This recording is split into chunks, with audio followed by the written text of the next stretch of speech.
यही जज्बा रहा तो मुश्किलों का हल भी निकलेगा, यही जज्बा रहा तो मुश्किलों का हल भी निकलेगा। जमी बंजर हुई तो क्या, जमी बंजर हुई तो क्या, वहीं से जल भी निकलेगा। ना हो मायूस ना घबरा, ना हो मायूस ना घबरा, अंधेरे में मेरे साथी, इन्हीं रातों के दामन से, इन्हीं रातों के दामन से सुनहरा कल भी निकलेगा। नमस्कार दोस्तों, आपका स्वागत है आपका अपना YouTube चैनल पर ऑक्सफोर्ड कॉम्पिटिटिव क्लासेज। जैसा कि आप जान रहे हैं कि हम लोग संविधान पढ़ रहे थे और संविधान में मैं लगातार आपको कंटिन्यू वीडियो दे रहा हूं। उसी को कंटिन्यू आगे करते हुए मैं एक टॉपिक लिख रहा हूं, संविधान संशोधन। संविधान संशोधन यानी कहने का मतलब है कि कोई भी कानून किस तरह से लाया जाता है, कोई कानून बनता है तो उसमें संविधान संशोधन कैसे होता है, उसी के बारे में हम आज डिटेल से जानेंगे। तो चलिए अपने टॉपिक की ओर हम लोग ध्यान देते हैं। जैसा कि आप जानते हैं कि संसद जो होती है, संसद जिसको इंग्लिश में बोलते हैं पार्लियामेंट, इसका चर्चा जो है आर्टिकल्स 79 अनुच्छेद 79 के तहत किया जाता है। और संसद में हम जैसा कि जानते हैं कि एक राष्ट्रपति,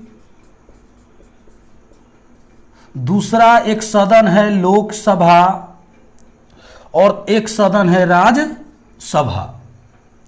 तो संसद यानी पार्लियामेंट का जो गठन हुआ अनुच्छेद 79 में, जिसका चर्चा है राष्ट्रपति, लोकसभा, राज्यसभा के बारे में, तो आप जानते हैं कि देश में कोई कानून व्यवस्था बनानी होती है तो अगर वो निम्न सदन से बिल पास होता है तो जाता है वो बिल उच्च सदन यानी राज्यसभा में। राज्यसभा से अगर वो बिल पास हो जाए तो उसके बाद अंतिम मुहर लगता है प्रेसिडेंट का।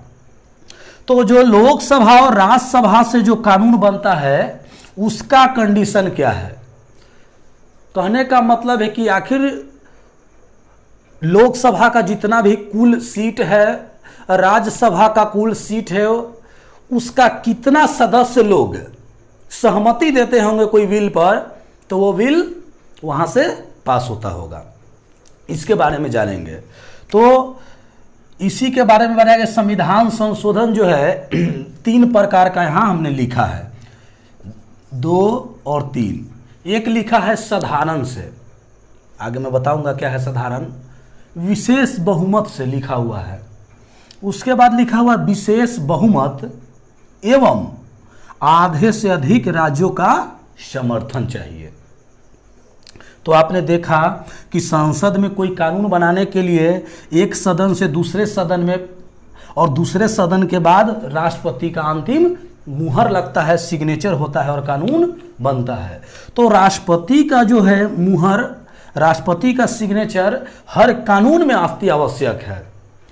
उससे पहले कितने सदस्य लोकसभा का और कितने सदस्य राज्यसभा का सहमति देते हैं किसी बिल पर।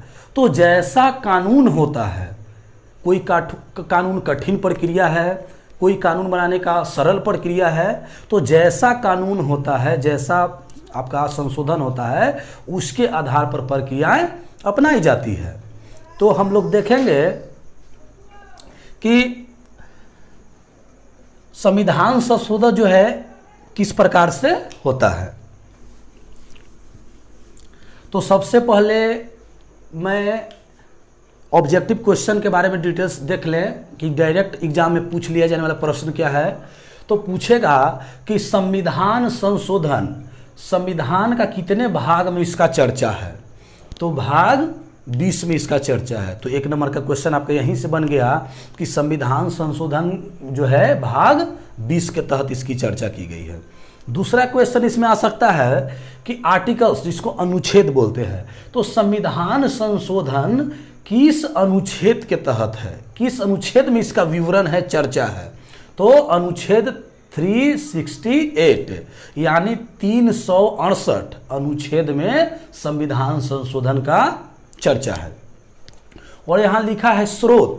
स्रोत कहने का मतलब कि हम अपने संविधान में, भारतीय संविधान में इस बात को कहाँ से लिए हैं, किस देश की देन है ये।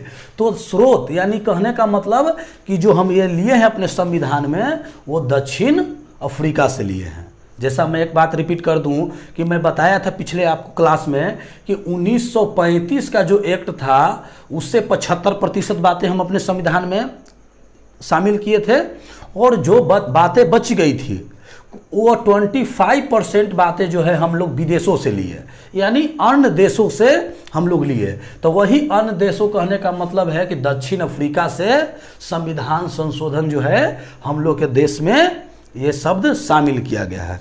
तो दोस्तों हम लोग ये टॉपिक देखें कि भाग 20 में इसकी चर्चा है, अनुच्छेद 368 में चर्चा है, और कहाँ से ली गई है संविधान में हमारे, तो दक्षिण अफ्रीका से। अब हम पढ़ते हैं इसके आगे का पॉइंट।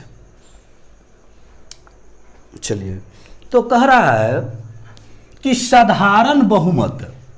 तो साधारण बहुमत कहने का मतलब कि लोकसभा और राज्यसभा, तो लोकसभा के जितने भी सदस्य, आपको पता होगा कि प्रेजेंट टाइम में अभी लोकसभा जो है, लोकसभा का सदस्य है 544, 540 आपका 5, यानी कहने मतलब कि 545।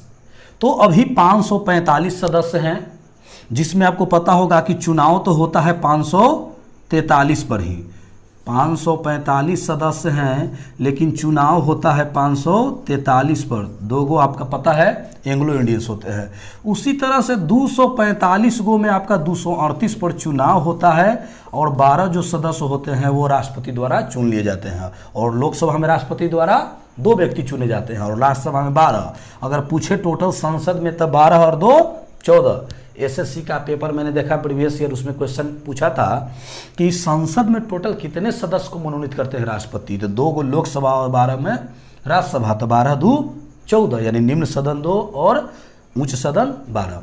तो बात यहाँ उठती है कि जो 545 सदस्य हैं लोकसभा का और 245 है राज्यसभा का, तो कह रहा है कि 50%, यानी इसका आधा कर दीजिए। 50% मतलब किसी भी संख्या का आधा होता है।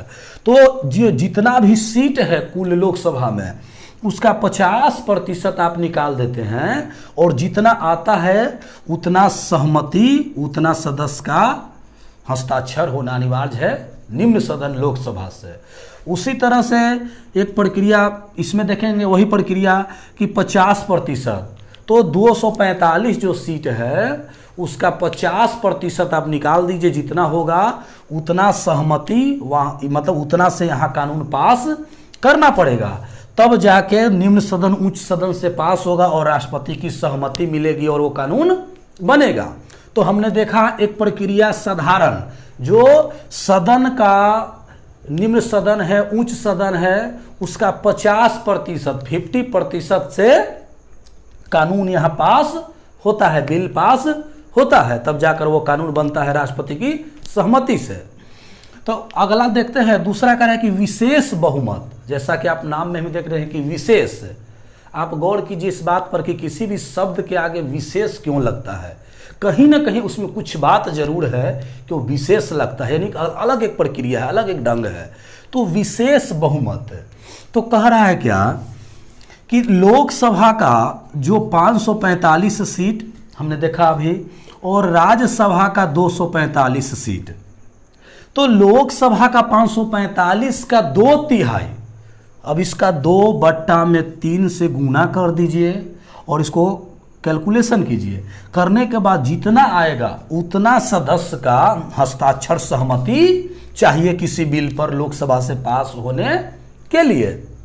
उसी तरह से राज्यसभा से पास करना है तो 245 जो सदस्य है, जो सीट है राज्यसभा का, उसका 2/3 आप हल करके निकाल लीजिए, और जितना भी 2/3 आएगा उसका उतना, जो 2/3 जितना आया उससे राज्यसभा में पास होना जरूरी है, राज्यसभा से वो बिल पास होना जरूरी है उतने सदस्य के सहमति से।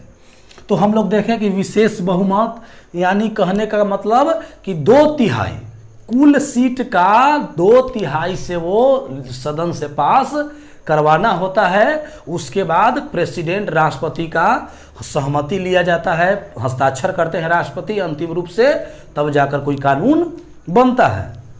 चलिए तीसरा देखते हैं, कह रहा है कि विशेष बहुमत, यानी 2 नंबर वाला प्रक्रिया तो रहेगा, साथ ही साथ क्या करा कि आधा से अधिक राज्यों का समर्थन। कहने का मतलब कि जितने भी राज्य हैं उसका आप 2 से भागा दीजिए, उसका आधा कीजिए और आधा करने के बाद +1 कर दीजिए। जितना भी राज्य है, जैसे मान के चलिए कि 20 राज्य है तो उसको आधा करें तो 10 + 1 हो गया, 28 राज्य है तो आधा किए तो 14 + 1 यानी 15 हो गया। यानी जितने भी राज्य हैं उसका आधा से अधिक सहमति चाहिए। जैसे देखिए यहाँ लिखा है विशेष बहुमत एवं आधे से अधिक राज्यों का समर्थन। तो कहने का मतलब कि मैंने पिछले जो देखा कि विशेष बहुमत जो वही प्रक्रिया जो 543 का 2/3 लोकसभा से पास करना पड़ता है किसी बिल के पास होने के लिए, और 245 का 2/3 राज्यसभा से पास करना पड़ता है किसी बिल को पास करने के लिए अपने सदन से। तो ये लोकसभा का 2/3 और राज्यसभा का 2/3, जैसा कि यहाँ लिखा हुआ विशेष बहुमत। एवं इसके अलावे, यानी इस दोनों के अलावे, इस सदन से इस सदन से पास होने के अलावे आधा से अधिक राज्य, तो जितने भी राज्य हैं प्रेजेंट टाइम में उससे उस करा कि आधा से अधिक, यानी जितना राज्य है अभी उसका आधा +1 यानी आधा से अधिक भी पास करना पड़ेगा, तब जाके वह तीसरी प्रक्रिया होती है। अब बात उठती है कि साधारण बहुमत किस जगह पर पास होता होगा बिल, विशेष बहुमत का प्रयोग कहाँ होता होगा, विशेष बहुमत एवं आधे से अधिक किस कानून को बनाने के लिए होता होगा। तो मैं संक्षिप्त में कुछ बातें बता दूं, फिर मैं नेक्स्ट वीडियो आपको लाऊंगा जिसमें आपको मैं बताऊंगा कि अभी तक कितना संशोधन हुआ और संशोधन में कौन कौन सी बातें जोड़ी गई जो हमारे एग्जाम व्यू से महत्वपूर्ण है। पाउस किएगा।